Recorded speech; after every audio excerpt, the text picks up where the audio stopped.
بسم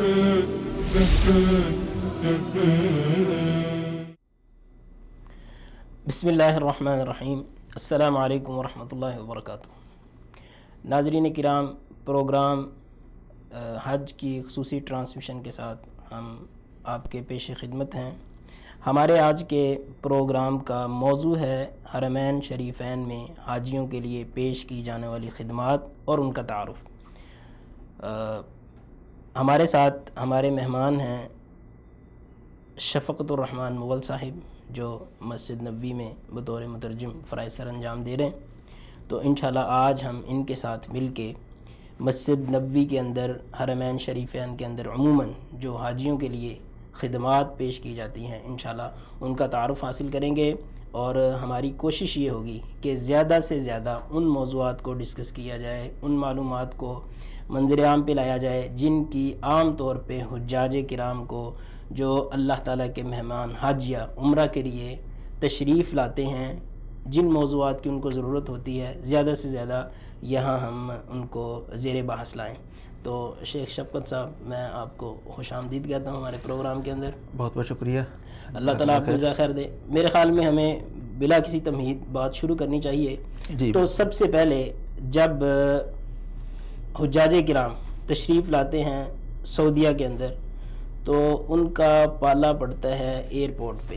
وہ ایئرپورٹ پہ سب سے پہلے آتے ہیں، تو وہاں ایئرپورٹ کے حوالے سے آپ حجاج کرام کو کس طرح رہنمائی دینا پسند کریں؟ بسم اللہ۔ سب سے پہلے بہت بہت شکریہ آپ کے ٹی وی چینل کا کہ انہوں نے مجھے موقع دیا۔ آپ کے سوال کی طرف آتا ہوں۔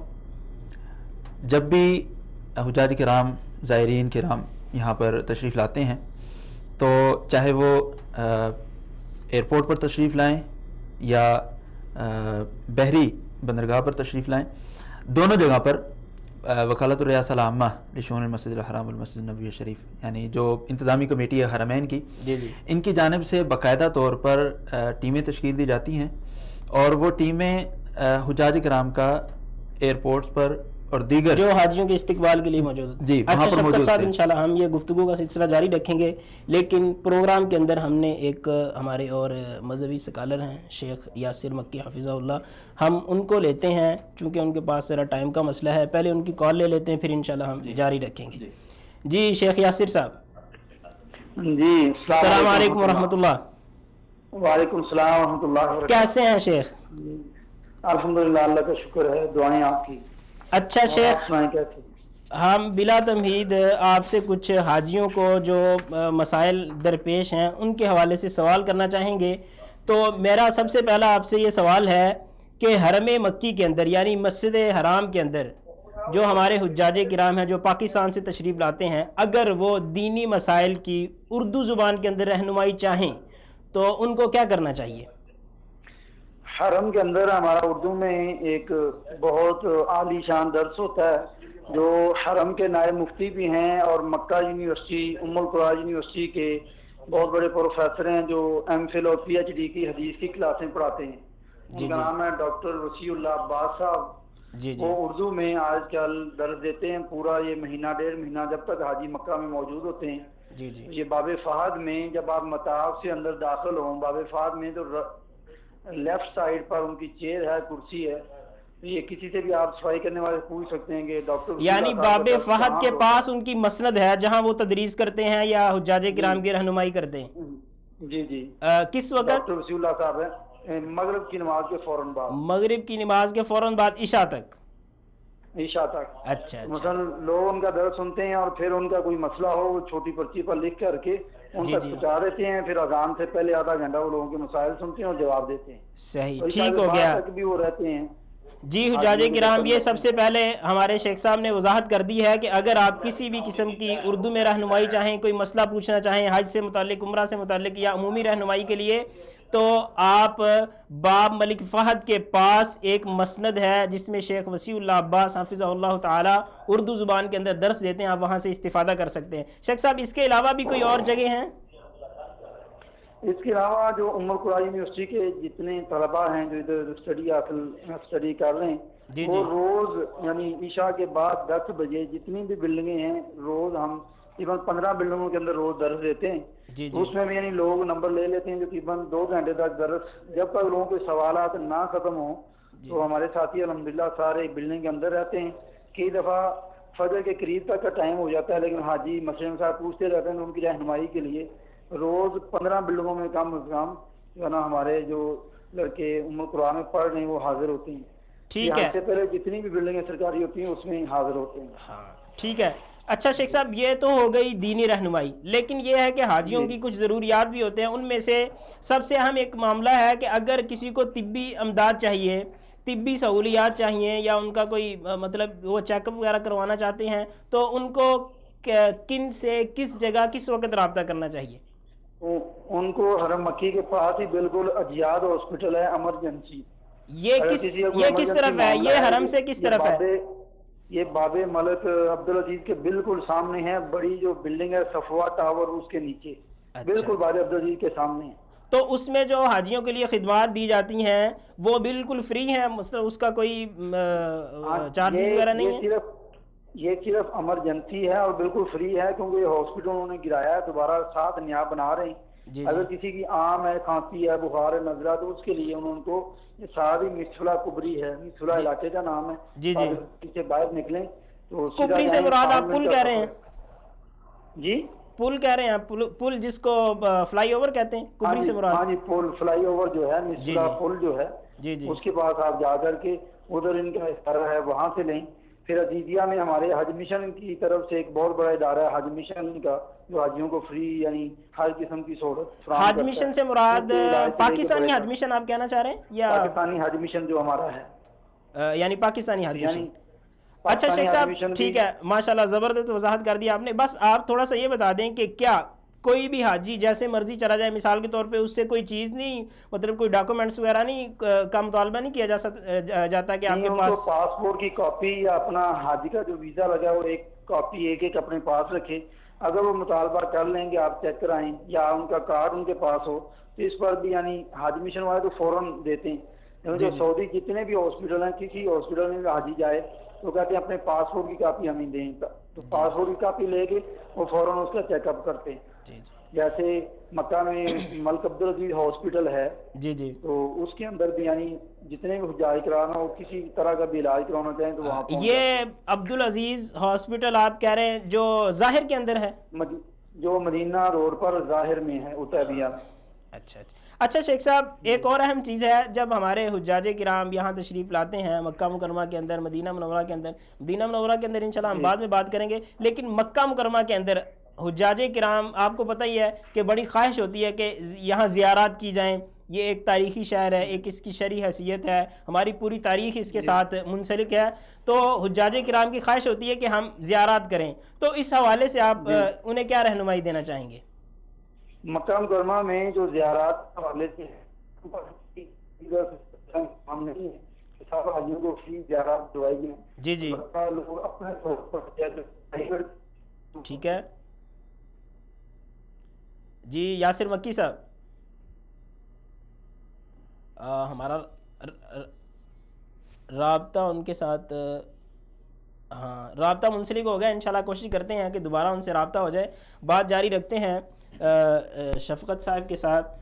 تو بات ہم کر رہے تھے کہ حاجیوں کے استقبال کے حوالے سے آپ نے کہا تھا کہ کمیٹیاں بنی ہوئی ہیں جو حاجیوں کا باقاعدہ استقبال کرتی ہیں اور انہیں باقاعدہ طور پر گفٹ بھی مہیا کرتی ہیں, کتابوں کی شکل میں, زمزم کے پانی کی شکل میں. اچھا آتے ہی زمزم. جی سب سے پہلی جو ان کی مہمان نوازی جو ہوتی ہے وہ زمزم کے پانی سے کی جاتی ہے, اور پھر ان کو باقاعدہ بڑے پورے پروٹوکول کے ساتھ اور پورے وقار کے ساتھ ان کو بسوں تک پہنچایا جاتا ہے, اور پھر ان کی طرف سے ٹیمیں ان کے ہوٹلوں میں بھی جاتی ہیں. اچھا جی ہوٹلوں میں بھی جاتی ہیں. تو یہ ہے استقبال کے حوالے سے مختصر سا, کیونکہ ہم نے آگے بہت سی باتیں کرنی ہیں. جی تو میرا خیال ہے کہ ذرا اگلے سٹیپ کی طرف جاتے ہیں. ٹھیک ہے, میرے خیال میں اس کے بعد جو ہم وہی سوال جو میں نے شیخ مکی صاحب سے کیا ہے کہ اگر یہاں مدینہ منورہ کے اندر یا مسجد نبوی کے اندر حجاج کرام دینی رہنمائی, شرعی رہنمائی چاہیں تو ان کو کیا کرنا چاہیے؟ بہت اہم سوال ہے, اور خصوصی طور پر حج اور عمرے کے لیے جو ہمارے بہن بھائی ادھر آتے ہیں حج عمرے کے لیے, کچھ تو اپنے ملک میں رہتے ہوئے سستی کا مظاہرہ کرتے ہیں, اور وہاں پر حج اور عمرے کی جو ٹریننگ ہے یا اس کے متعلق جو معلومات ہیں ضروری بنیادی وہ حاصل نہیں کرتے، تو یہاں آ کر جب ان سے کوئی غلطی ہو جاتی ہے یا کوئی مسئلہ درپیش ہو جاتا ہے پھر وہ علماء کرام سے رجوع کرتے ہیں کہ جی ہمارے ساتھ یہ ہو گیا، بتلائیے اب کیا کریں۔ جی تو سب سے پہلے تو میں یہ کہوں گا کہ پاکستان سے، انڈیا سے، کہیں سے بھی آپ آ رہے ہیں تو آنے سے پہلے آپ حج کے متعلق، عمرے کے متعلق معلومات لے کر آئیں، ٹریننگ، تربیت اس کی عملی طور پر لے کر آئیں۔ یہ ویسے سیدھی سی بات ہے، جس طرح ہم دیگر چیزوں کا انتظام کرتے ہیں، مطلب سفری دیگر انتظامات ہوتے ہیں، تو جس کام کے لیے آئے ہیں اس کا بھی تو انتظام ہونا چاہیے، اس کے لیے بھی استعداد ہونی چاہیے۔ لیکن بسا اوقات یہ چیزیں ذرا ثانوی درجے میں ہو جاتی ہیں، سستی میں چلی جاتی ہیں۔ تو بہرحال یہاں پر شرعی رہنمائی حاصل کرنے کے لیے مختلف چینلز ہیں، مختلف اس کے طریقہ کار ہیں۔ سب سے پہلے تو جو آسان ترین ہے آپ کے موبائل پر ہے کہ آپ اپنے موبائل سے اگر 8002488888 یعنی 5 مرتبہ 8 ہے آخر میں، یہ جب آپ ڈائل کریں گے تو آپ کو آپ کی مطلوبہ زبان میں حج کا مکمل طریقہ کار سنایا جائے گا، اور یہ ٹال فری نمبر ہے، آپ جتنی بار بھی کال کریں گے یہ فری آف کاسٹ کال ہوگی۔ دوسری چیز، دوسرا چینل جس کے ذریعے آپ شرعی رہنمائی حاصل کر سکتے ہیں وہ مسجد نبوی میں جگہ جگہ پر یہ ٹیلی فون بوتھ موجود ہیں، اور ان پر لکھا بھی ہوا ہے کہ یہ ارشاد اور رہنمائی کے لیے یہ ٹیلی فون بوتھ ہیں۔ اور آپ لیکن شیخ ایک مسئلہ ہے کہ وہ جو رہنمائی والے یہ میں آپ ہی کے جواب کی طرف آ رہا ہوں جو آپ سوال کرنا چاہ رہے ہیں۔ فی الحال تک تو یہ صرف عربی زبان میں ہے، اور انشاءاللہ مستقبل قریب میں یہ جو عالمی زبانیں اس وقت ہیں بڑی بڑی، ان سب زبانوں میں آپ کی رہنمائی کے لیے وہاں پر لوگ موجود ہوں گے انشاءاللہ باذن اللہ عز وجل۔ دوسری چیز، تیسرا جو چینل ہے وہ ہے کتب کا حصول، کہ آپ کو ریٹن شکل میں مل جائیں، آپ اٹھتے بیٹھتے آتے جاتے سفر میں کہیں بھی آئے، کمرے میں ہیں، مسجد میں ہیں، سفر میں ہیں، آپ کے ساتھ کتاب ہو رہنمائی والی، آپ اس کو پڑھتے رہیں اور اس سے اپنی عبادت کا طریقہ کار سیکھتے رہیں۔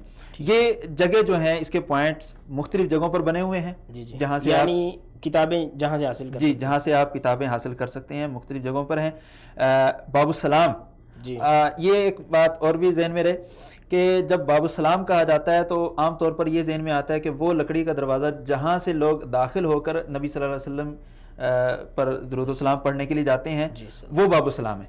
لیکن میں جس پوائنٹ کو یہاں پر بتلانا چاہتا ہوں وہ اس دروازے پر نہیں ہے، وہ جو بیرونی دیوار ہے مسجد نبوی کی باؤنڈری ہے، حدود ہے، وہاں پر جو باب السلام ہے 7 نمبر گیٹ، 7 نمبر گیٹ، ہاں یہ نمبروں کے ساتھ حاجیوں کو پہچاننا ذرا آسان ہوگا۔ تو 7 نمبر گیٹ کے ساتھ پوائنٹ موجود ہے، وہاں سے کتابیں جو ہے لی جا سکتی ہیں۔ اسی طرح لائبریری میں جا کر بھی آپ کتب حاصل کر سکتے ہیں۔ یہ لائبریری 10 نمبر گیٹ، باب امام بخاری ہے 10 نمبر گیٹ، وہاں سے اوپر جائیں تو لائبریری سے بھی آپ کتب حاصل کر سکتے ہیں۔ اگر وہاں سے بھی نہ ملیں تو ریاسہ کی جو بلڈنگ ہے، جو مسجد نبوی کی انتظامی کمیٹی ہے، وہاں پر آپ جا کر ان سے بھی آپ کتابیں لے سکتے ہیں ریسیپشن پر۔ وہ 6 نمبر گیٹ پر ہے، اس کی انٹری ہے 6 نمبر گیٹ پر۔ اور ساتھ میں ایک راز کی بات بھی بتا دوں، وہاں پر ہو سکتا ہے آپ کو جو چوکیدار ہیں داخل نہ ہونے یہ مسئلہ ہے جی، تو آپ ان سے یہ کہیں کہ مجھے کتب چاہیے، تو آپ کو ریسیپشن تک رسائی دے دی جائے گی۔ اور کتب نہیں، لیکن ایک مسئلہ ہے شیخ، وہ چوکیدار تو نہیں سمجھتے کہ کتب چاہیے، یہ لفظ نہیں، کتب کتاب، یعنی کتب کا لفظ بولیں یا کتاب وہ سمجھ جائیں گے، جی سمجھ جاتے ہیں، تو وہ آپ کو وہاں تک رسائی دے دیں گے۔ اسی طرح خواتین کے لیے بھی جگہ موجود ہیں جہاں پر وہ کتابیں حاصل کر سکتی ہیں، جی لٹریچر حاصل کر سکتی ہیں۔ یہ ایک باب نمبر 16 نمبر گیٹ، اور اسی طرح 26 نمبر گیٹ سے خواتین دینی رہنمائی کے لیے کتابیں جو ہیں حاصل کر سکتی ہیں۔ یہ ہم مسجد نبوی سے متعلق بات کر رہے ہیں، جی مسجد نبوی سے متعلق ہے۔ اور اس کے ساتھ ساتھ آپ آج کل انٹرنیٹ کا دور ہے اور ہر ایک کے پاس سمارٹ موبائلز بھی ہیں، تو اسلامک ویب سائٹس ہیں جو معتمد ہیں اور دنیا کی مختلف زبانوں میں ہیں، وہ آپ ان کا بھی وزٹ کر سکتے ہیں۔ جیسے کہ مثال کے طور پر islamqa.info ویب سائٹ ہے، اور یہ اس وقت دنیا کی 16 زبانوں میں کام کر رہی ہے۔ بیسیکلی عربی زبان میں ہے اور باقی جو جتنی بھی زبانیں ہیں وہ اس کے ترجمے ہیں، تو اس میں اردو بھی شامل ہے، اور اس میں اردو کے اندر خاطر خواہ مواد ہے، یعنی حاجیوں کو جو بھی پیش آمدہ مسائل ہے وہ مل سکتے ہیں۔ جی بالکل مل سکتے ہیں۔ اور مزے کی بات یہ ہے اگر کسی کو اردو میں صحیح سمجھ میں نہیں آ رہا، پڑھ نہیں پا رہا ہے یا انگلش میں پڑھ نہیں پا رہا ہے، اسی پیج میں ہی اسی پیج میں ہی آپ کو آپشن ملے گا اردو زبان کا بھی، شارٹ کی UR کے نام سے.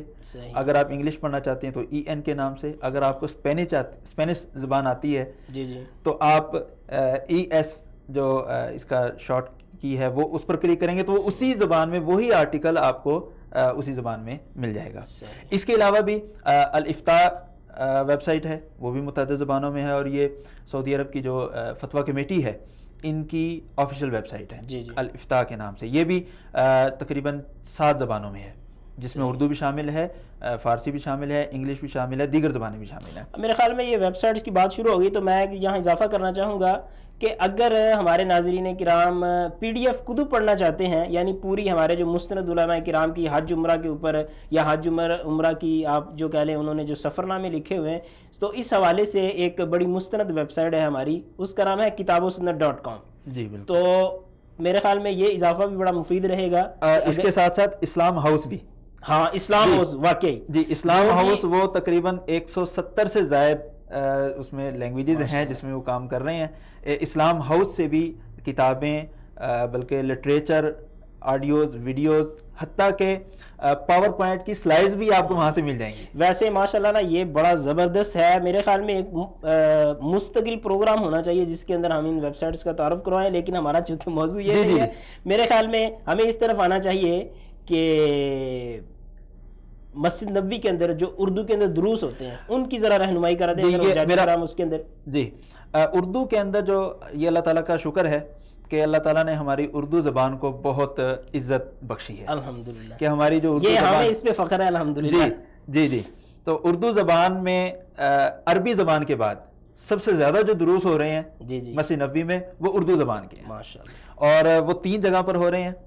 پہلا درس ہے مواجہ شریفہ، یعنی نبی صلی اللہ علیہ وسلم کی قبر مبارک جو ہے مسجد کے اندر کی جانب چھتریاں لگی ہوئی ہیں اور چھتریوں کے 2 گروپ ہیں، 6 چھتریوں کے، ان کے درمیان میں عصر کی نماز کے بعد درس ہوتا ہے اردو زبان میں. اور اسی طرح یہ ڈاکٹر عبدالباسط صاحب حفظہ اللہ ہیں، ان کا درس ہوتا ہے. اور اس کے ساتھ ساتھ یہ آپ نے جگہ بتائی ہے کس جگہ، یعنی اللہ کے رسول صلی اللہ علیہ وسلم کا جو روضہ مبارک ہے اس کے پچھلی جانب. جی اگر آپ کا چہرہ آپ صلی اللہ علیہ وسلم کے روضہ مبارک کی طرف ہوگا اور آپ اندر والی چھتریوں کے درمیان میں ہوں گے تو اس وقت آپ بالکل عین درس والی جگہ پر ہیں، یعنی آپ کو وہاں آواز آ رہی ہوگی. اگر عصر کے بعد آپ اس جگہ پہ موجود ہوں گے تو درس کی آواز آ رہی ہے. درس کی آواز آئے گی. یہ تو ایک درس ہو گیا. ایک دوسرا درس ہے اسی سے آپ قبلے سے مخالف سمت چلیں، قبلے سے مخالف سمت چلیں، اور جب دوسری چھتریوں کا جو 6 چھتریوں کا گروپ ختم ہوگا باب مجیدی کے پاس، باب مجیدی، باب عمر، باب عثمان، یہ تینوں دروازے اندر ہیں. وہاں پر جب آپ پہنچیں گے تو وہاں پر ڈاکٹر پروفیسر فضل الہی صاحب حفظہ اللہ تعالی جو اسلامک یونیورسٹی اسلام آباد جامعہ عالمیہ اسلامیہ کے پروفیسر ہیں، ان کا درس ابھی 3 دن پہلے سے شروع ہوا ہے. اور یہ میں سمجھتا ہوں ہم اہل پاکستان کے لیے بھی بڑی ایک سعادت کی بات ہے کہ اللہ تبارک و تعالیٰ ایسی ہماری پاکستان سے تعلق رکھنے والی شخصیات کو مسجد نبوی میں دعوت و تبلیغ کا موقع فراہم کرتا ہے. یہ درس بھی عصر کے بعد ہی ہوتا ہے؟ جی یہ بھی عصر کے بعد ہے. ایک درس ہے مغرب کی نماز کے بعد، اور وہ ہے آپ 19 نمبر گیٹ باب بدر، 19 نمبر گیٹ سے آپ جب انٹر ہوں گے تو تقریباً 10 یا 12 پلر کراس کرنے کے بعد آپ کی دائیں جانب یہ درس ہوتا ہے. یہ ڈاکٹر امان اللہ صاحب حفظہ اللہ ہیں. یہ مغرب کے بعد یہ مغرب کے بعد درس ہے. تو اچھا یہ جو تینوں دروس ہوتے ہیں ان کے اندر صرف درس دیا جاتا ہے یا اگر حجاج کرام یا معتمرین جو ہیں سوال کرنا چاہیں تو ان کے جوابات بھی ہوتے ہیں؟ بالکل. درس کا جو دورانیہ ہے وہ تقریباً آدھا گھنٹہ 45 منٹ ہے.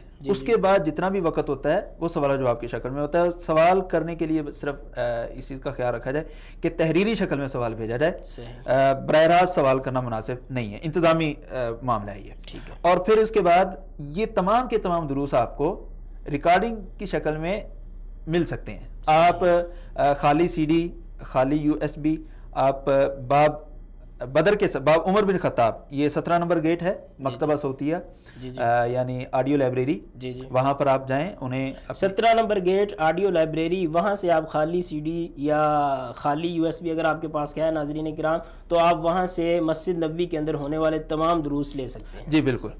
تو یہ ہو گیا شرعی رہنمائی کے متعلق. جی میرے خیال میں ہمیں آگے تھوڑا سا بڑھنا چاہیے. ایک بڑا مشہور سوال ہے اور عام طور پہ لوگ بہت پوچھتے ہیں کہ ریاض الجنہ جو ہے اگر خواتین وہاں جانا چاہیں تو ان کو کہاں سے جانا چاہیے, کس وقت جانا چاہیے؟ بہت زبردست اور ضروری سوال ہے جی, بہت ضروری سوال ہے.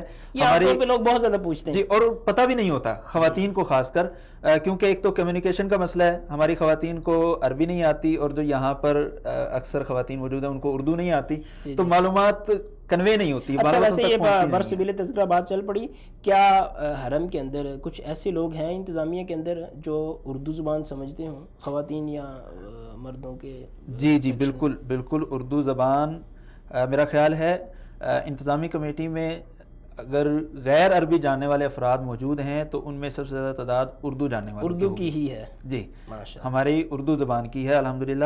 اور مزے کی بات یہ بھی ہے پوری دنیا میں اگر عربی زبان کے بولنے والے 24 کروڑ ہیں تو ہم اردو بولنے والے 25 کروڑ ہیں. ماشاء اللہ, یعنی اردو زبان جو ہے وہ اسلامی زبانوں میں سے سب سے زیادہ بولی جانے والی زبان ہے. سب سے زیادہ بولی جانے والی زبان ہے. اور اردو زبان جاننے والے افراد کی تعداد بھی مسجد نبوی کی انتظامی کمیٹی میں بہت زیادہ ہے, چاہے وہ صفائی کرنے والوں کی شکل میں ہو, چاہے شرعی رہنمائی پیش کرنے والوں کی شکل میں ہو, چاہے وہ گائیڈز کی شکل میں ہو, اور چاہے وہ زائرین کی شکل میں ہو. یعنی عموماً انتظامیہ کے اندر اردو بولنے والے لوگ تعداد جی خاصی تعداد موجود ہے. صحیح. تو وہ ہم بات کر رہے تھے کہ اگر خواتین زیارت کرنا چاہیں, خواتین اگر زیارت کرنا چاہتی ہیں ان کے لیے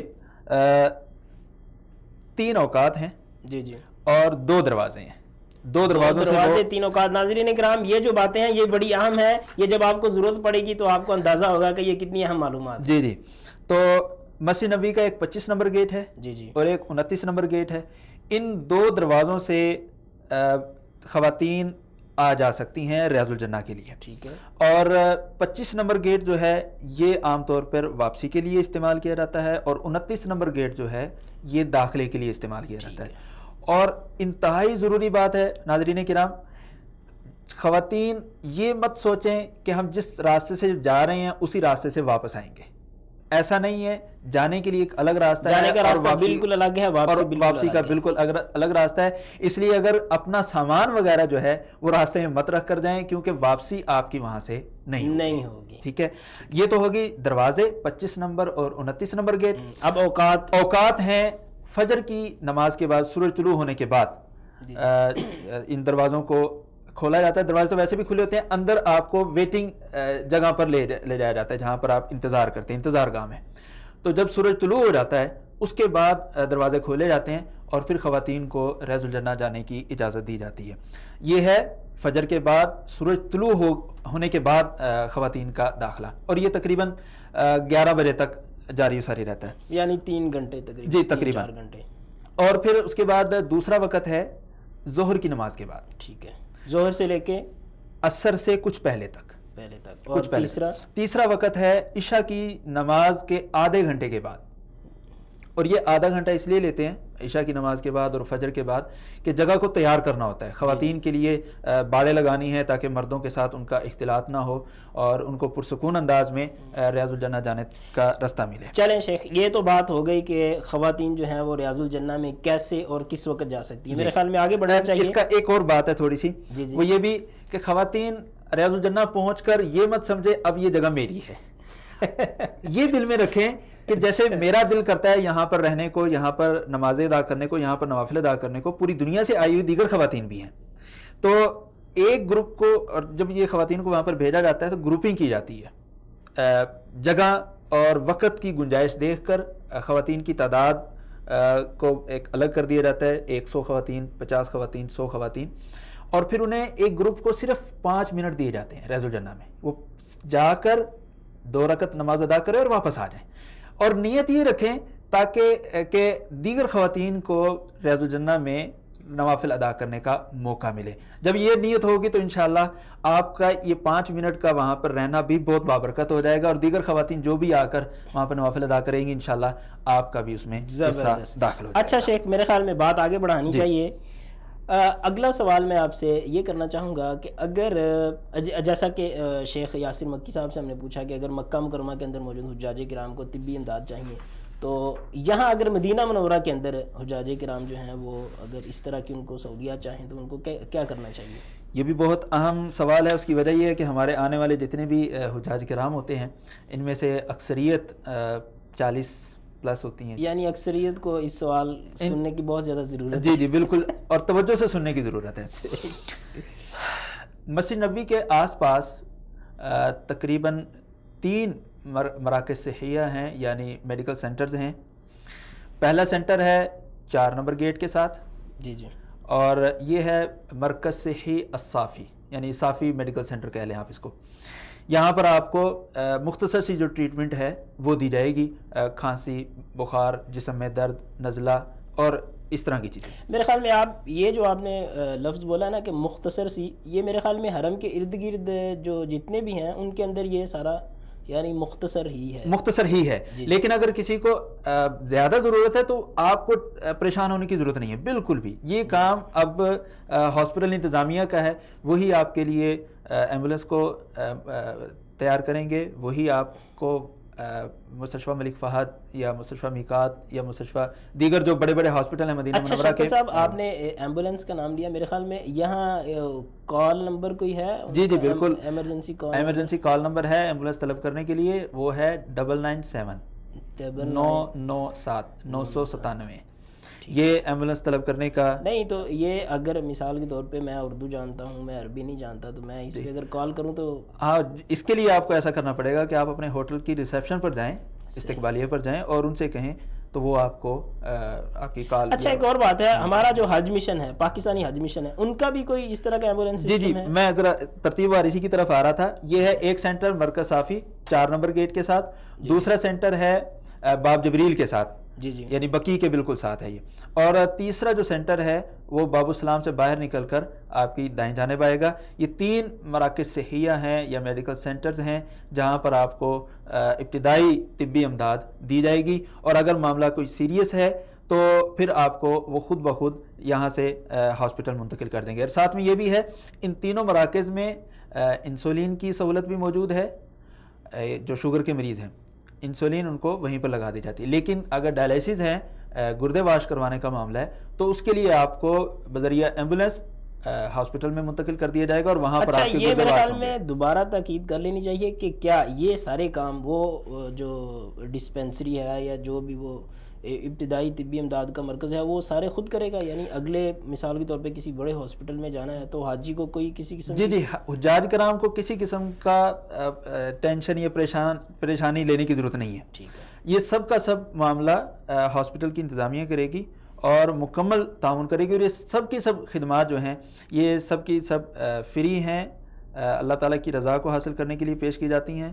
اور اس بات پر سعودی حکومت اور تمام کے تمام وہ کارکنان جو ان خدمات کو حجاج کرام کے لیے پیش کرتے ہیں وہ تمام شکریہ کے مستحق ہیں. بالکل ٹھیک ہے. اچھا, یہاں میرے خیال میں پھر وہی بات دہرانی چاہیے جی کہ آپ کے پاس پاسپورٹ کی فوٹو کاپی. جی بالکل بالکل, آپ کے پاس پاسپورٹ کی کاپی ہر صورت ہونی چاہیے. آپ ایک نہیں 2 3 کاپیاں اپنے ساتھ لازمی رکھیں. ہو سکتا ہے پھٹ جائے, پانی گر گیا, ضائع ہو گئی, آپ کے پاس پروف ہونا چاہیے. اور یہ بھی ایک وجہ ہے, میں بادل ناخواستہ بیان کر دیتا ہوں کہ کچھ جو غیر قانونی طور پر یہاں رہتے ہیں وہ اپنے آپ کو حاجی شو کر کے یہاں سے تو وہ سہولیات یعنی اس کام کو روکنے کے لیے انہوں نے. اچھا شیخ, اسی سے متعلق تھوڑی سی بات ہے, اللہ نہ کرے یہ ویسے بڑی سعادت کی بات ہے کہ بعض دفعہ یہاں حجاج کرام تشریف لاتے ہیں تو اللہ تعالیٰ ان کو یہیں سے اپنے پاس بلا لیتا ہے. تو اگر اس طرح کی کوئی فوتگی وغیرہ کا کوئی صورت ہو تو اس میں حاجیوں جی بالکل مختصر سا ذرا مختصر سا یہ کہ آپ اپنے ہوٹل والوں سے رابطہ کریں, اور وہ پھر آپ کو جو ٹریول ایجنٹ ہے جس کے ذریعے آپ یہاں پر آئے ہیں ان سے رابطہ کریں گے, اور ساری کارروائی اس کے ذمے ہے. جی, مکمل کے مکمل کارروائی اس کے ذمے ہے. اس کے بغیر آپ یہ کارروائی کچھ نہیں کر سکتے کہ ہمارا ایک عزیز و اقارب ہے یا دوست ہے یا ساتھی ہے, فوت ہو گیا ہے اور اس کی تدفین وغیرہ کا معاملہ ہے, تو وہ آپ خود نہیں کر سکتے. ہاں, آپ ان کے ساتھ ہوں گے اور ٹریول ایجنٹ جو ہے وہ آپ کے ساتھ ہوگا, وہ باقاعدہ کاغذی کارروائی مکمل کرے گا. ایک مسئلہ یہ ہے کہ اگر مثال کے طور پہ خدا نخواستہ ٹریول ایجنٹ جو ہیں ان سے رابطہ نہیں ہو پا رہا یا وہ ایسا نہیں ہے, ایسا ممکن نہیں ہے. صحیح، ایسا ممکن یعنی نہیں ہے، یہی طریقہ ہے اور اس کے علاوہ کوئی اور متبادل نہیں ہے. کوئی اور متبادل نہیں ہے. مطلب یہ ہے کہ سعودی وزارت حج یا اس طرح پاکستانی حج مشن وغیرہ وہ کسی قسم کا کوئی تعاون نہیں کریں گے ایجنٹ کے بغیر. ایجنٹ ساتھ ہوگا تو معاملات آگے چلیں گے، یا کم از کم ایسے ہو کہ آپ کی جو معلومات ہیں وہ ان تک پہنچ جائیں، تو پھر پروسیس آگے چلنا شروع ہو جائے گا. مریضوں سے متعلق ایک اور چھوٹی سی چیز ہے کہ اگر آپ کو ویل چیئر کی ضرورت پڑ جاتی ہے، جی مسجد نبوی میں ویل چیئر کی ضرورت پڑ جاتی ہے، تو یہ آپ کو 2-3 جگہوں سے مل سکتی ہے. پہلی جگہ ہے باب ملک سعود، یہ 6 نمبر گیٹ بنتا ہے تقریباً، 8 نمبر گیٹ اور 6 نمبر وضو خانہ. وہاں پر آپ اپنی کوئی بھی شناختی علامت رکھوا کر یہ ویل چیئر بالکل فری حاصل کر سکتے ہیں. اسی طرح خواتین کی جانب بھی اس چیز کا اہتمام ہے، اور وہ ہے 27 نمبر گیٹ کی جانب. اور اس میں اچھا شیخ، آپ نے کہا کہ اپنی کوئی بھی شناختی علامت رکھوا کے آپ ویل چیئر لے سکتے ہیں. مطلب یہ ہے کہ شناختی علامت سے مراد یہ ہے کہ پاسپورٹ نہیں، پاسپورٹ تو آپ کے پاس نہیں ہوگا. ہاں میں وہی کہہ رہا ہوں، شناختی کارڈ آپ ان کے پاس رکھوا دیں. آپ یعنی پاکستان کا شناختی کارڈ ہے، کوئی بھی ایسی چیز جس سے آپ کی شناخت ہو سکتی ہے. مطلب آپ کے پاس اپنے کسی کالج کا کارڈ ہے یا اپنی کسی فیکٹری کا یا جس جگہ آپ کام کرتے ہیں ان کا، بالکل، حتیٰ کہ بینک اکاؤنٹ کا بھی کارڈ ہے آپ کا، وہ بھی آپ رکھوا کر، یعنی کوئی بھی کارڈ ہے تاکہ ان کے پاس وہ محفوظ رہے، تاکہ آپ کو واپس مل جائے گا. جی یہ ان کی ذمہ داری ہے. ہاں جی، یہ تو نہیں ہوگا کہ مطلب میں ایسی کوئی بات نہیں ہے. اور یہ وہ لیتے اس لیے ہیں تاکہ ویل چیئر حجاج کرام واپس کر کے جائیں. ابھی آج ہی کی بات ہے، ہمارے ادارے میں معاملات کچھ یہاں تک پہنچے کہ خواتین کی طرف سے، جو خواتین کا سیکشن ہے، انہوں نے جو ویل چیئرز ہیں بغیر ڈاکومنٹس رکھے تقسیم کر دیے. اور پھر ہوا کیا، ایئرپورٹ سے کالز آ رہی ہیں کہ جی آپ کی ویل چیئر یہاں پڑی ہوئی ہیں، ہمارے پاس آ کر لے جاؤ. صحیح ہے. اصل میں نا ہمیں بعض وقت جو سہولت ملتی ہے پھر ہم اس کا غلط استعمال ایسا نہیں ہونا یہ بھی ویسے المیہ ہے. میرے خیال میں ہمیں پیغام دے دینا چاہیے اپنے ناظرین کو کہ یہاں جو سہولیات ہمیں ملتی ہیں ان کا صحیح استعمال کرنا چاہیے، اور اس طرح کرنا چاہیے کہ یہ جو چیز میں نے استعمال کی ہے یہ میرے بعد آنے والے بھی استعمال کریں گے. بالکل. اور یہ جو 8 نمبر گیٹ اور 27 نمبر گیٹ یہ 2 بتلائے گئے ہیں، اس میں آپ یہ چیز ذہن نشین کر لیں. 27 نمبر گیٹ مسجد نبوی کی مغربی جانب ہے اور 8 نمبر گیٹ مسجد نبوی کی مشرقی جانب ہے. یعنی اگر آپ کا ہوٹل مشرقی جانب ہے تو 8 نمبر سے لے لیں، اور اگر آپ کا ہوٹل مغربی جانب ہے تو پھر 27 نمبر سے لے لیں. تو لیکن 27 نمبر سے لیتے ہوئے آپ کے ساتھ خواتین کا ہونا ضروری ہے، کیونکہ وہ خواتین کے ایریے میں آتا ہے. اور اس کے علاوہ جو بھی طبی سہولیات اگر آپ حاصل کرنا چاہتے ہیں تو آپ ایمبولنس کا جو نمبر ہے 997 وہ آپ ڈائل کریں تو آپ کو فوری طور پر. یہ زبردست ہو گیا، ایمبولنس کا نمبر بھی ناظرین تک پہنچ گیا. میرے خیال میں آگے بڑھنا چاہیے، ہمارے پاس ٹائم تھوڑا، ہم چاہتے ہیں کہ زیادہ سے زیادہ معلومات. ایک بڑا اہم مسئلہ ہے حاجیوں کو سم کا مسئلہ بن جاتا ہے کہ سم کہاں سے خریدنی چاہیے. تو اس حوالے سے مختصر میرے خیال میں اب تھوڑا سا ہمیں جلدی بھی کرنا پڑے گا تاکہ. واقعی یہ بھی بڑا اہم مسئلہ ہے. میں نے کئی حجاج کو دیکھا ہے مسجد نبوی کے ارد گرد گھومتے ہوئے کہ سم نہیں مل رہی، جو پرووائڈرز ہیں موبائل سم پرووائڈ کرنے والے وہ دے نہیں رہے. تو اس کا بڑا آسان حل ہے، جیسے آپ ایئرپورٹ پر اتریں وہیں سے آپ سم لے لیں. اس وقت آپ کے پاس پاسپورٹ بھی ہوگا، آپ وہ دکھا کر سم لے بھی سکتے ہیں اور آپ کی سم فوری ایکٹیو بھی ہو جائے گی. تو یہ اس کا مختصر سا جواب ہے کہ آپ ایئرپورٹ سے ہی سم لینے کی کوشش کریں. ٹھیک ہے. اس سے آگے جلدی یہ ایک اور مسئلہ ہے کہ چونکہ اب حج کا سیزن ہے، حج کا موسم ہے، تو حجاج کرام جو قربانی وغیرہ کرنا چاہتے ہیں تو اس کا کیا طریقہ کار ہے؟ آسان سا طریقہ کار، تاکہ اور ایسا ہونا چاہیے کہ حاجی جو ہیں وہ اس پہ مطمئن بھی ہو جائیں. بعض دفعہ یہ ہے کہ جی بالکل. دیکھیں سعودی گورنمنٹ کی طرف سے یہ بہت بڑا انتظام کیا گیا ہے قربانیوں کا، اور یہ لاکھوں کی تعداد میں قربانی کی جاتی ہیں. اور صرف قربانی نہیں کی جاتی بلکہ قربانی کرنے کے بعد اس کو بڑے اچھے انداز میں پیک کر کے دیگر مسلم ممالک تک ان کو گفٹ بھی کیا جاتا ہے. یعنی وہ قربانیاں جو حجاج کرام کرتے ہیں ان کو چونکہ یہاں وافر مقدار میں ہوتی ہیں، پھر ان کو دیگر ممالک میں جہاں ضرورت مند موجود ہیں، جہاں ضرورت مند نہیں بھی ہیں، صحیح، وہاں پر بھی یعنی بطور قربانی کے گوشت کے جس طرح ہم جی بالکل اپنے ہمسایوں میں تقسیم کرتے ہیں، تو یہ ملک اپنے ہمسایہ ملکوں میں، اپنے ہمسایہ ملکوں اسلامی ممالک میں تقسیم کرتے ہیں. تو یہ البینک الاسلامی کی جانب سے یہ تمام کی تمام قربانیاں ہوتی ہیں، اور ان کے پیسے جمع کرنے کے لیے مدینہ منورہ میں بھی ان کے پوائنٹس موجود ہیں. یہ آپ نے کہا البینک الاسلامی، البینک الاسلامی سے مراد یعنی یہ کسی بینک کا نام ہے؟ جی بالکل، سعودیہ کا ہی ہے. جی البینک الاسلامی للتنمیۃ والاقتصاد بینک ہے، اور یہ اسلامی ترقیاتی بینک اس کو آپ مختصراً کہہ لیں اردو زبان میں، ٹھیک ہے، اس کی جانب سے یہ تمام قربانیوں کا انتظام کیا جاتا ہے۔ ان کے جو مدینہ منورہ میں پوائنٹس ہیں وہ آپ باب السلام 7 نمبر گیٹ سے باہر نکلیں تو میرا خیال ہے 25 میٹر ہی اگر آپ چلیں گے تو آپ کی بائیں جانب پر ان کا پوائنٹ آئے گا۔ اسی طرح اگر آپ 21 نمبر گیٹ سے باہر نکلتے ہیں، دیکھیں شیخ، اگر میں باب السلام سے نکلتا ہوں تو مجھے کیسے پتہ چلے گا کہ یہ فلاں ان کا؟ جی وہاں پر اردو زبان، انگلش، عربی اور دیگر زبانوں میں بھی لکھا ہوا ہے کہ یہ پوائنٹ کس چیز کے لیے ہے، یہ قربانیوں کی مطلب وہاں لکھا ہوا کہ اگر آپ قربانی کرنا چاہتے ہیں یا فدیہ دینا چاہتے ہیں یا دم دینا چاہتے ہیں، وہ تمام تفصیلات، وہ تمام تفصیلات وہاں پر یہ تو ایک ہو گیا نا 7 نمبر کے پاس۔ جی دوسرا ہے 21 نمبر گیٹ سے آپ جب باہر نکلیں گے نا باب ملک فہد سے، تو وہاں پر بھی یہ پوائنٹ موجود ہے، اور ادھر بھی تمام زبانوں میں، جو ہمیں تو اردو زبان چاہیے، اردو زبان میں وہاں پر لکھا ہوا ہے کہ قربانی کرنے کے جو پیسے ہیں آپ یہاں پر جمع کروا سکتے ہیں، فدیہ کے بھی، اسی طرح ہدی کے بھی، اور اگر کسی کو دم وغیرہ دینا پڑ گیا ہے تو اس کے بھی پیسے وہاں پر جمع کروائے جا سکتے ہیں۔ اور میں یہ کہوں گا کہ صرف انہی پوائنٹس پر قربانی کے پیسے جمع کروائیں، کسی اور کو مت دیں، آپ خود جا کر ان کو جمع کروائیں، اس میں زیادہ آپ کا دل مطمئن رہے گا۔ اچھا یہ بتا دیں، یہ مکہ کے اندر بھی اسی طرح موجود ہیں؟ جی مکہ مکرمہ میں بالکل اسی طرح موجود ہے۔ اور اس سے اگلا سوال یہ ہے کہ کیا یہ مکہ اور مدینہ کے اندر ہی ہیں یا دیگر شہروں میں بھی ہیں؟ مثال کے طور پہ کوئی جدہ سے کروانا چاہتا ہے؟ دیگر شہروں میں میرے علم میں نہیں ہے کہ کہیں پر اس کے پوائنٹس موجود ہوں، ہاں البتہ آپ آن لائن پیمنٹ کرنا چاہیں تو وہ ہو سکتی ہے، لیکن اس کے لیے آپ کے پاس ضروری ہے بینکنگ وغیرہ کرتے ہیں وہ اس طرح کر سکتے ہیں؟ جی کر سکتے ہیں، جب مثلا اگر کسی کے بعد یہاں پر راجی بینک کا اکاؤنٹ ہے تو وہ اس کے ذریعے بھی یہ پیمنٹ کر سکتا ہے۔ اچھا شیخ، میرے خیال میں آگے بڑھنا چاہیے۔ آگے دوسرا، جیسا کہ میں نے شیخ یاسر سے سوال کیا تھا کہ زیارتوں کے حوالے سے یہاں مدینہ منورہ کے اندر حاجیوں کو زیارتوں کی یہاں کوئی سہولیات میسر ہیں یا نہیں ہیں، یا کس طرح کی ہیں، معیاری ہیں غیر معیاری ہیں، اس حوالے سے اس حوالے سے میں اردو دان طبقے کو مبارکباد دینا چاہوں گا کہ ان کے لیے مدینہ منورہ میں خصوصی طور پر ایک پوری ٹیم ورک کے ساتھ یہ سروسز فراہم کی جاتی ہیں کہ وہ مدینہ منورہ کے جو تاریخی اور شرعی مقامات ہیں ان کی زیارت کر سکیں۔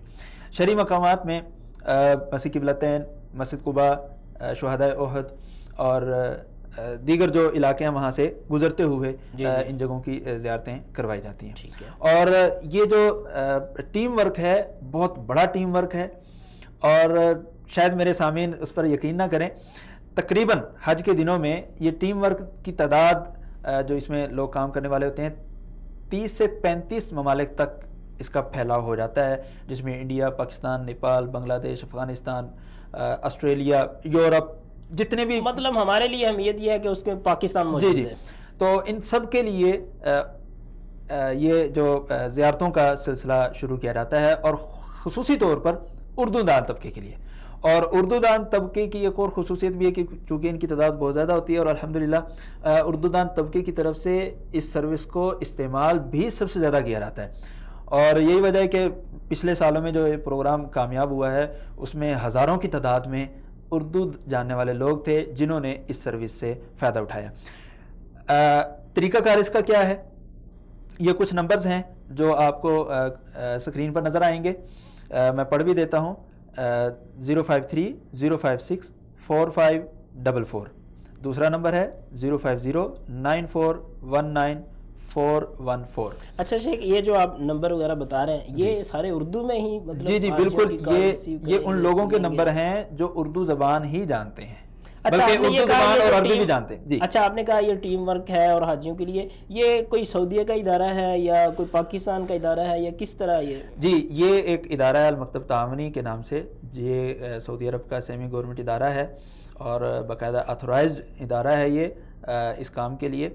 وہ یہ تمام کی تمام زیارتوں کا انتظام کرتے ہیں، اور اس میں عام کوئی چلتا پھرتا آدمی گائیڈ نہیں ہوتا، بلکہ باقاعدہ ایک عالم دین جو ہوتا ہے وہ زائرین کرام کے ساتھ بس میں ان کے ساتھ جاتا ہے، اور انہیں مکمل طور پر وہ معلومات فراہم کرتا ہے جو مستند بھی ہوتی ہیں اور دلائل کے ساتھ مزین بھی ہوتی ہیں، اور اس کے ساتھ بناوٹی کہانیاں، قصے، ایسی چیزیں شامل نہیں ہوتی، صرف وہ چیزیں بتلائی جاتی ہیں جو شریعت میں موجود ہیں، کتاب و سنت میں موجود ہے۔ ایک لطیفہ یاد آ گیا، ہمارے ایک ساتھی ہیں وہ کہنے لگے کہ ان سے حجاج کرام ان کے ساتھ گئے زیارتوں کے لیے، جب تمام زیارتیں مکمل ہوگی تو کہنے لگے کہ قاری صاحب یہ بتلائیے وہ جو ہوا میں معلق ایک پتھر ہے وہ کہاں پر ہے؟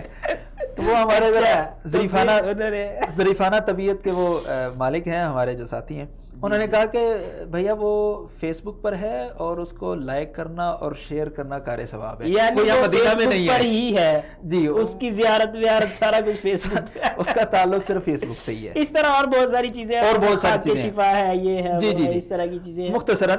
تو یہ جو ٹیم ورک ہے المکتب تعاونی کی طرف سے، یہ مسجد قباء، مسجد قبلتین، غزوہ خندق کی جو جگہ ہے، شہداء احد، ان 4 جگہوں ٹھیک ہے۔ تو ان کے لیے رابطے آپ نے نمبر بتا دیے، مطلب نمبروں کے ذریعے ہی ان سے رابطہ کیا جا سکتا ہے، یا ان کا کوئی کسی جگہ دفتر وغیرہ یا اس طرح کوئی جگہ بھی ہے، یا مسجد نبوی میں ہی؟ جی، یہ جو نمبر میں نے آپ کو بتلائے ہیں ان پر ان کا واٹس ایپ بھی ہے اور ساتھ میں ان کا فیس بک پیج بھی ہے۔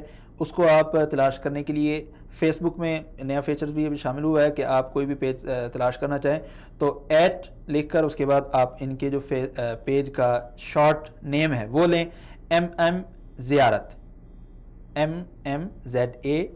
ٹھیک ہے، یہ فیس بک، مطلب آپ یہ کہنا چاہتے ہیں کہ ان کے ساتھ رابطے کا آسان طریقہ یہی ہے کہ یا ان کو کال کر لی جائے یا واٹس ایپ کر لیا جائے یا فیس بک پر ان سے رابطہ کر لیا جائے۔ یہ زبردست، یعنی یہ زیارتوں والی بات ہوگی۔ جی، اور دوسری بات یہ کہ ان کو آپ عصر سے لے کر مغرب تک کال کریں تاکہ آئندہ کے لیے آپ کو آئندہ دن میں آپ کی جو سیٹیں ہیں بس میں بک کر لی جائیں اور پھر آپ پورے پرسکون انداز میں اور یہ فری زیارت ہے۔ جی، یہ زیارت بالکل فری آف کاسٹ ہے، اس میں کسی قسم کا کوئی معاوضہ نہیں ہے۔ ہاں، ایک معاوضہ ہو سکتا ہے، وہ آپ سب کے لیے دل سے دعا دے دیں۔ اور ایک میرے خیال میں اہم بات یہ ہے کہ جو اتنا زیادہ خرچہ کر رہے ہیں، اتنا بڑا، ان کی بات ذرا غور سے سن لی جائے کہ وہ پیغام کیا دینا چاہتے ہیں۔ جی جی بالکل۔ اور یہ وہ جگہ ہے جہاں سے لوگ بدل کے گئے ہیں، تو میرے خیال میں ہمیں یہاں آ کے کچھ نہ کچھ اس حوالے سے بھی، یہ مدینے کی فضا ہی ایسی ہے، یہاں پر تو بڑے بڑے سنگ دل اور سنگلاخ دل بھی نرم ہو جایا کرتے تھے۔ ثمامہ بن وسال کے بارے میں واقعہ مشہور ہے کہ جو نبی صلی اللہ علیہ وسلم کے بارے میں بڑے عجیب و غریب کلمات کہتا تھا، لیکن نبی صلی اللہ علیہ وسلم کی صحبت میں 3 دن ہی رہا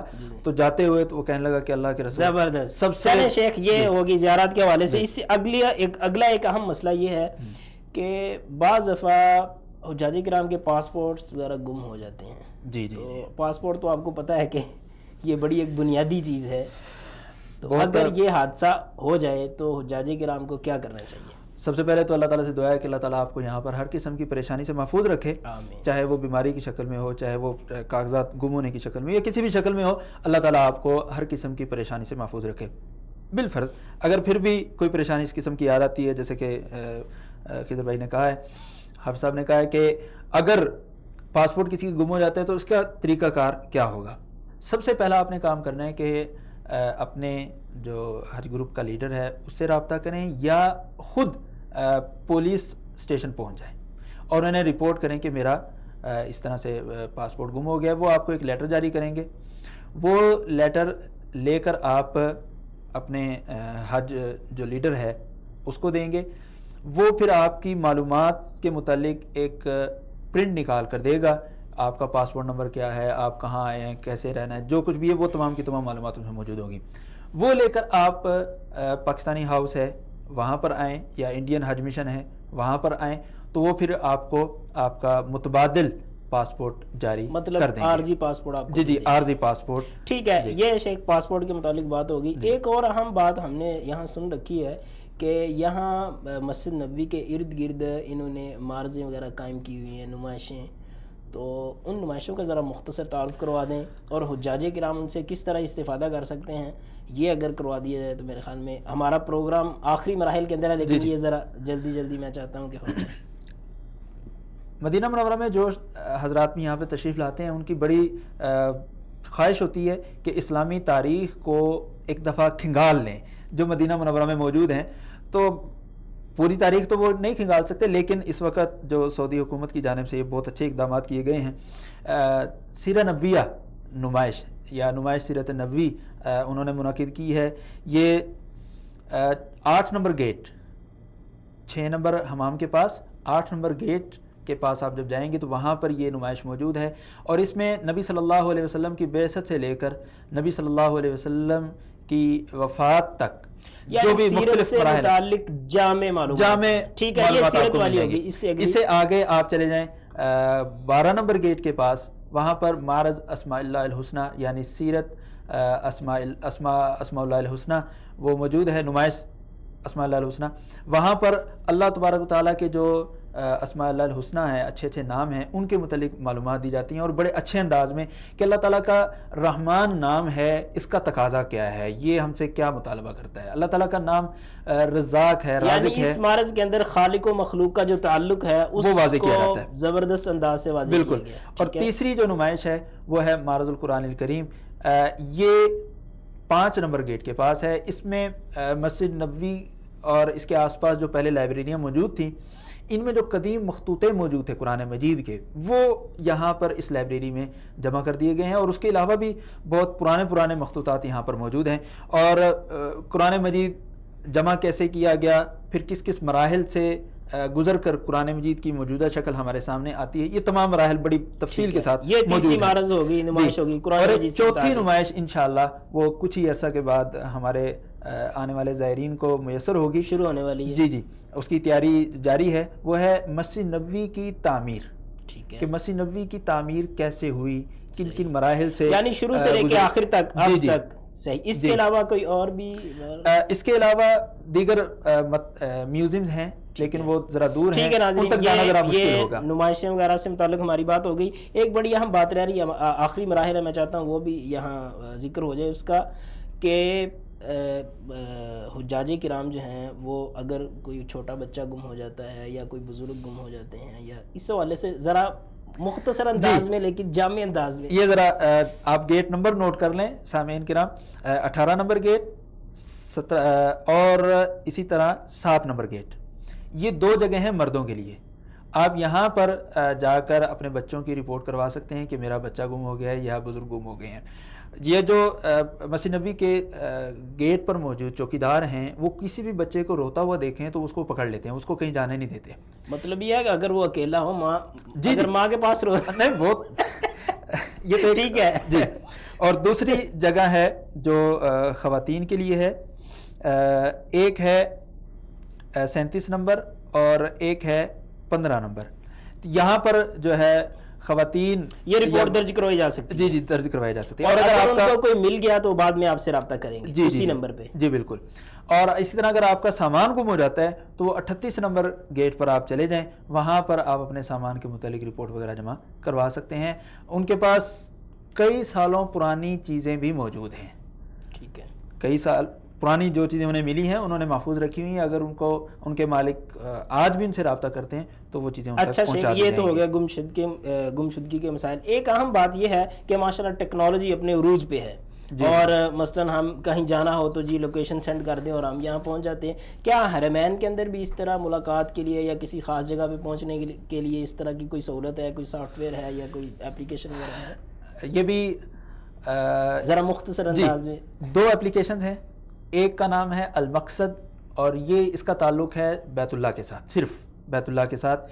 یہاں پر مکہ مکرمہ میں اگر آپ موجود ہوں گے اپنے موبائل میں یہ اپلیکیشن ڈاؤن لوڈ کریں. ایپل سٹور پر بھی موجود ہے اور گوگل پلے پر بھی موجود ہے. جی المقصد کے نام سے ایک مقصد، اور دوسری ہے الحرمین کے نام سے. جی الحرمین جو اپلیکیشن ہے یہ مسجد نبوی اور مکہ مکرمہ دونوں کے متعلق ہے، اور اس میں GPS، بلوٹوتھ دونوں ٹیکنالوجیز کو سامنے رکھ کر ان کو بنایا گیا ہے. یعنی اگر آپ کے پاس انٹرنیٹ کی سہولت نہیں بھی ہے تب بھی آپ اپنی مطلوبہ جگہ تک پہنچ سکتے ہیں. یعنی ایک دفعہ آپ نے ڈاؤن لوڈ کر لی، اس کے بعد نیٹ نہیں بھی ہے تو آپ اس کو اچھے طریقے سے استعمال کر سکتے ہیں آپ. اور اس میں جو خاص جگہیں ہیں ان کی بھی نشاندہی کر دی گئی ہے. مثلا باب السلام، رسول اللہ صلی اللہ علیہ وسلم کی قبر مبارک، اسی طرح خواتین کی جائے نماز، یعنی جن چیزوں کا ہم چاہتے ہیں کہ ہم وہاں پہنچیں، جن جگہوں پہ جاتے ہیں، وہ ساری اچھے طریقے سے انہوں نے موجود ہیں، رہنمائی کر دی. جی فی الحال یہ بھی صرف 2 زبانوں میں ہے، عربی اور انگلش، اور جلد ہی انشاءاللہ اردو زبان میں بھی عربی اور انگلش ہے. فی الحال آئندہ مرحلے میں دیگر زبانوں کو بھی اس میں شامل کر دیا جائے گا. زبانوں بھی، اور انشاءاللہ امید ہے کہ سب سے پہلے اردو ہی جی انشاءاللہ سب سے پہلے اردو ہی ہوگی باذن اللہ. تو یہ ناظرین کرام، یہ تھا ہمارا پروگرام جس کے اندر ہم نے کوشش کی ہے کہ وہ مسائل جو حاجیوں کو پیش آتے ہیں، وہ معلومات جو حاجی چاہتے ہیں کہ ان کو ان تک پہنچائی جائیں، ان کو دی جائیں، تو اس میں ہم نے کوشش کی ہے۔ شیخ یاسر مکی ہمارے ساتھ تھے، اسی طرح شیخ شفقت صاحب ہمارے ساتھ تھے، ہم ان کے بہت شکر گزار ہیں کہ انہوں نے اپنا وقت نکالا اور ایک عرصے سے یہ یہاں مقیم ہیں، انہوں نے اپنے تجربات سے ہمارے ناظرین کو آگاہ کیا۔ تو امید ہے کہ انشاءاللہ ہم نے یہ جو پروگرام پیش کیا ہے اس کے اندر